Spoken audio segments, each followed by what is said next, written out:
Now, after I released this program, a lot of people did ask me, can you really create a course in 30 days?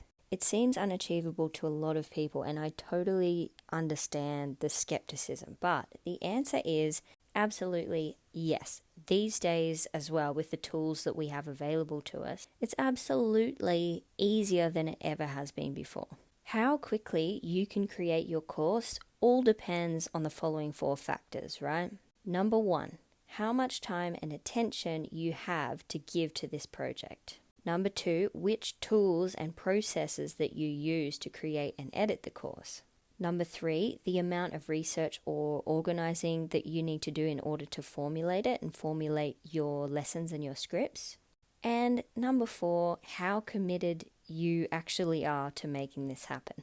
So let's break it down and answer the above 4 questions and decide on a manageable timeline for you and for your course creation.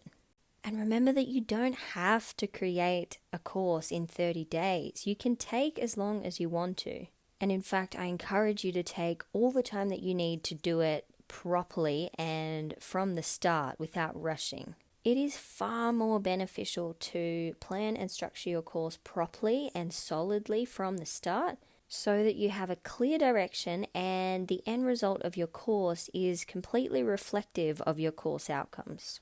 But 30 days is possible, and if you have the time to commit to getting your content out and create it as early as you can, the more time you can spend on editing your course, which is often the longest and the most time-consuming part. So refer to the worksheet attached to this lesson and let's answer the 4 questions that I mentioned above. Have a look now and make sure that you have somewhere to write this as we go along, right? Number 1, how much time and attention do you have to give to this project? You should flesh out some time within your regular week that you know that you can commit to this. If you have a full-time job or you're busy looking after kids, you may only have half an hour a day or every few days even to dedicate to your course creation.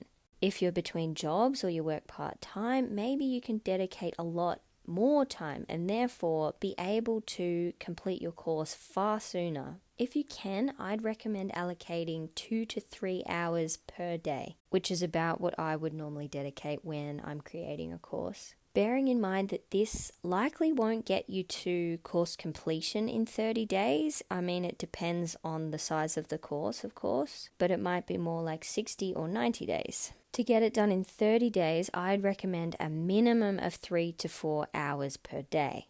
But naturally, this all varies on the size of the course and how confident you are with the content, your editing and your technical abilities, and so on.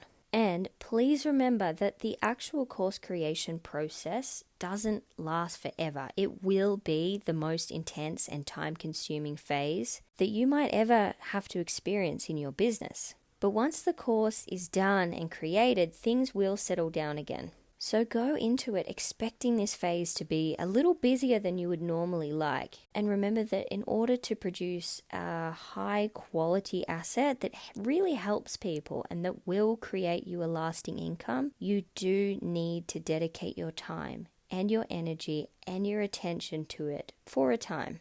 If you're really committed to this, perhaps you could share your goals with the people around you, perhaps your partner or your kids or your friends, and say to them that within this period of time when you're diving deep into the creation of your course, you may need a little bit of support and understanding from them. For example, you could make an agreement with your partner that they will pick the kids up from soccer instead of you just for this period of time. Or with your friends that you might not say yes to as many catch-ups or events as you normally would, and that it would mean the world for you to have their support and their understanding as you're on this mission. It may take a little bit of time sacrifice in order to give you the time and space to develop your creation to your very best ability, meaning for you to have the uninterrupted, quiet time that you need, and then you can come out the other side with a really high quality product. And I promise you, the long-term payoff is way worth making that short-term sacrifice. When you're done, you'll have a solid digital product that you can sell over and over again. And the hard part is already done and over with. Okay, number 2, which tools and processes you use to create your course. Now we'll be talking about tools and methods you could use for your course creation in a few lessons' time, so don't worry too much about this for now, but do know that how you decide to create and edit your course does make a difference in how much time and energy it will take to produce that final product.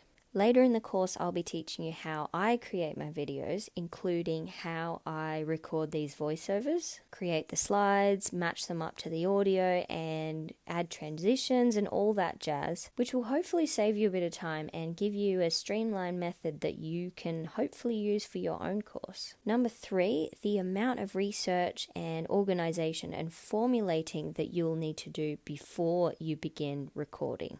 Ideally, you've chosen a course topic that you already know a lot about and feel quite confident teaching in, so you won't have to be spending too much of your time researching and gathering your content outside of what is already inside of your head. Wow, that came out really slow. My brain is going faster than my mouth today. So if you do find yourself searching for lots of information and finding it hard to formulate lessons on certain parts of your chosen topic without just being able to draw the knowledge from what you already know, my advice would be to find a way to leave these sections out for now. It's totally okay, and just simplify your course so that the content that you release on your first launch still achieves the outcomes, right? But most of it came from what you already know and what you're confident with. And then if there are things that you want to include but you feel you need more time to research them and to formulate it, you can always keep working on these lessons after your launch and just add them to the course later. This is quite a common thing for course creators. You think of more things, you realize you want to split a lesson up into 2 or 3 parts because maybe students are having trouble grasping all of it in one go, and you rework it and refine it time and time again, even months or years after the course is initially released. And the added bonus for you is that if you are adding content, say you add another lesson here or there, or you decide to add on an extra module, that's the perfect time to increase the price of your course because the value has just jumped up.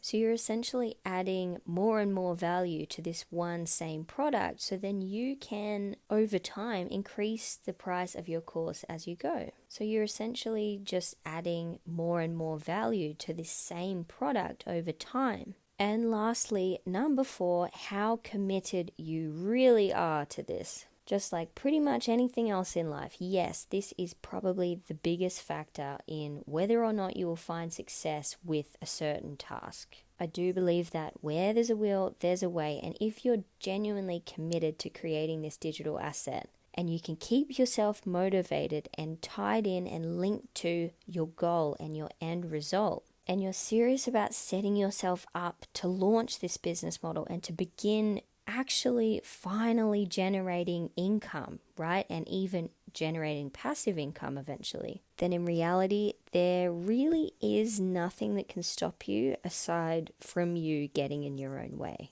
It might be unmotivating, it might feel unachievable, but if you want this bad enough, you will find a way.